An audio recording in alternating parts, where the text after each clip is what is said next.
एगो सिपाही बने में एगो दरोगा बने में वो फॉरवर्ड कास्ट के बिना आरक्षण के बहुत मुश्किल बा। और जज बनल बनी तो अपना बल पर जनता के वोट दला से नहीं बनल अपने मेरिट पे बिना आरक्षण के।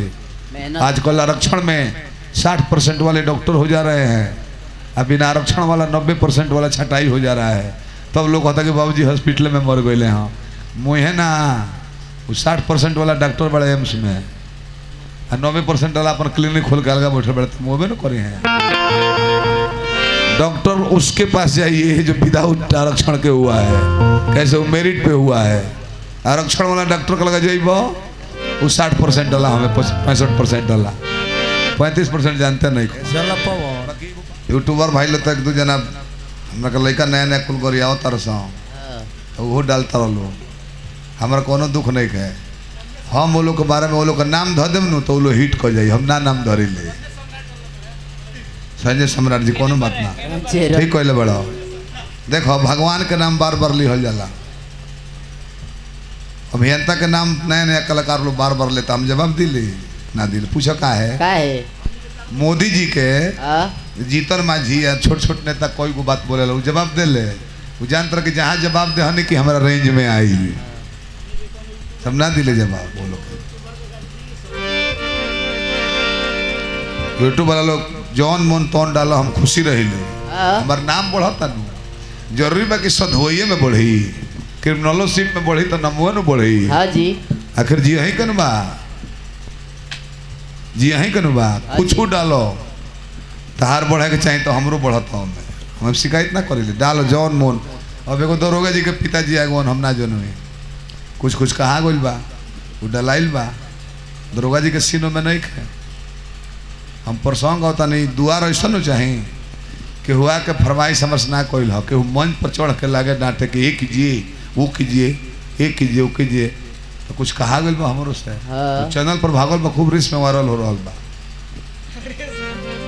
अरे विचार करी अरे आप जस बने खातिर हथुआ राज के केहू लड़का जज नहीं खे, धन के कमी हो जा एगो जिला किना जाए खाली जितना दूर में वो लोग के जहाज उतरत रहे सब यहाँ फील्ड में केहू जज बा परिवार में केहू बढ़िया रैंक पर नौकरी करता राज के जमीन पर सब है ऐस करता। एक कोई पद है देखिए विधायक बनल आसान बा, 3-4 करोड़ रुपया दे दी टिकट मिल जाए जीत जाए। वोट ना मांगब तब जीत जाए, राजद के नाम पर, मोदी जी के नाम पर, नीतीश के नाम पर। बाकी एगो बात हमारे जीवन भर में ना बुझाइल, भरत शर्मा जी कह रहा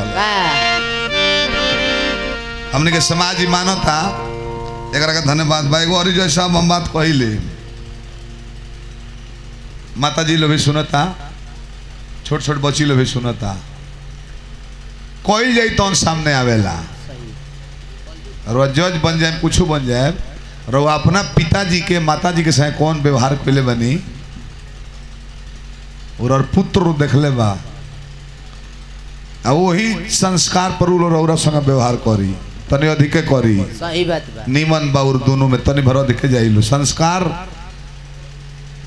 जाति पर ना होला, छोट लड़का से देखता होता कि हमार पापा अपने पापा के साथ कैसा बिहेव करते हैं तो वो देख के सीख ले बाबू है तरवा संग वो है व्यवहार दी कि मेरे पापा इतना मानते थे अपने पिताजी को।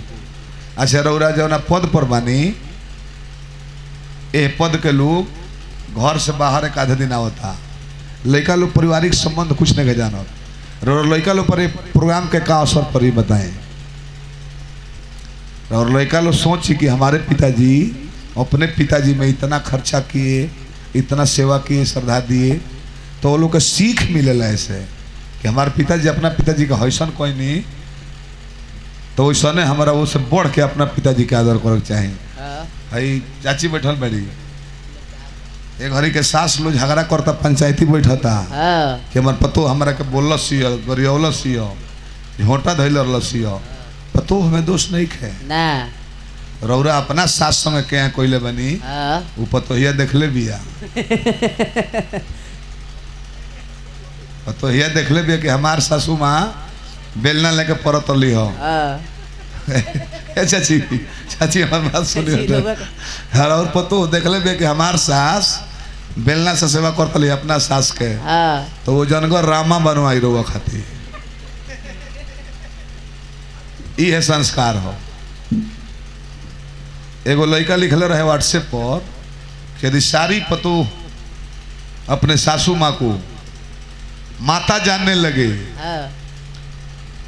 तो दुनिया के सारी वृद्धाश्रम बंद हो जाएंगे। गौर कर हमारा बात पर। यदि एक पतो अपने सासू माँ को माता जानने लगे तो सारे वृद्धाश्रम बंद हो जाएंगे। तो कमेंट आयल कि एगो सास अपना पतो के अपन बेटी जाने लगा तो विश्व के वृद्धाश्रम बंद हो जाएगी। वहीं पतो सासू का सेवा करने में हिचकती है, उनकर माई आ जाता रही तो बाप रे बुझाता कि स्वर्गलोक से इंद्र आयल बड़े। खाना बनाओ ये चाहिए। अच्छा संस्कार बहुत कम मिलेला। अच्छा वस्त्र मिल जाए मॉल में, लेकिन अच्छा संस्कार मिली अच्छा परिवार के सुंदर माहौल में। तो ये करे कि तू को अपना पिताजी के कौन व्यवहार देता रहो। अब इतना रो व्यवस्था कोयले बने जज होते हुए तो और लड़का लोग का सोची रो तो समय आई 50 साल 60 साल 70 साल बाद आवे जाए के बेरा नु। ये संस्कार और वही कुल ना कोयले रहती तो और बेटा लो जाने कि कुल कोयले न जाला उल जन में ना कि वो कोयल जाला। ये हम एगो निवेदन है करब कि हर साल रुआ व्यास मत बोले भले, बाकी पुण्यतिथि जरूर करें बाबूजी के नाम पर। 10 गो ब्राह्मण के खिया के सत्यनारायण भगवान के पूजा करवा दे बात ना जरूर जज साहब करब। ऐसे गांव के जवार के सीख मिलेला। आई काम हमारा जिले में होला, बोलियो जिले में होला, अपना जिले में बहुत कम बा।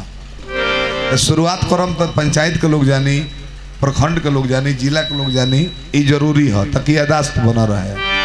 बाकी तब तो एगो हमारा समस्या बुझाला हमारा ना और शर्मा कह दिल कि तू सुना